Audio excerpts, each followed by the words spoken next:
નર્મદા જિલ્લાના ડેડિયાપાડા તાલુકાના તમામ રેશન કાર્ડ ધારકો માટે એક અત્યંત મહત્વના સમાચાર છે। ભારત સરકારના સહયોગથી હવે સમગ્ર ગુજરાતમાં સેન્ટ્રલ બેંક ડિજિટલ કરન્સી એટલે કે CBDC યોજના લાગુ કરવામાં આવી છે।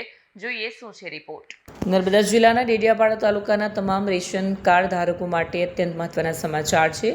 ડિજિટલ ટ્રાન્ઝેક્શનને પ્રોત્સાહન આપવા માટે ભારત સરકારે હવે રેશન કાર્ડ ધારકોને પણ ડિજિટલ કરન્સી સાથે જોડવાનું અભિયાન શરૂ કર્યું છે।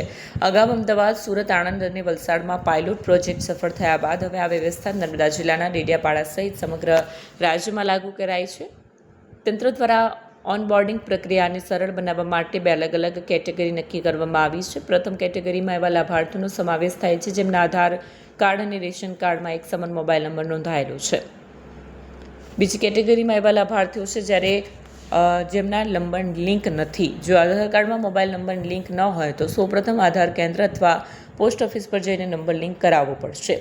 ત્યારબાદ માય રેશન એપના માધ્યમથી રેશન કાર્ડમાં પણ એ જ મોબાઈલ નંબર લિંક કરી ફરજિયાત KYC પ્રક્રિયા પૂર્ણ કરવાની રહેશે।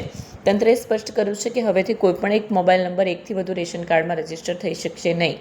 તમામ લાભાર્થીઓએ પોતાના સ્માર્ટફોનમાં ગૂગલ પ્લે સ્ટોર પરથી PNB ડિજિટલ રૂપી એપ્લિકેશન ડાઉનલોડ કરી રજીસ્ટ્રેશન કરવાનું રહેશે।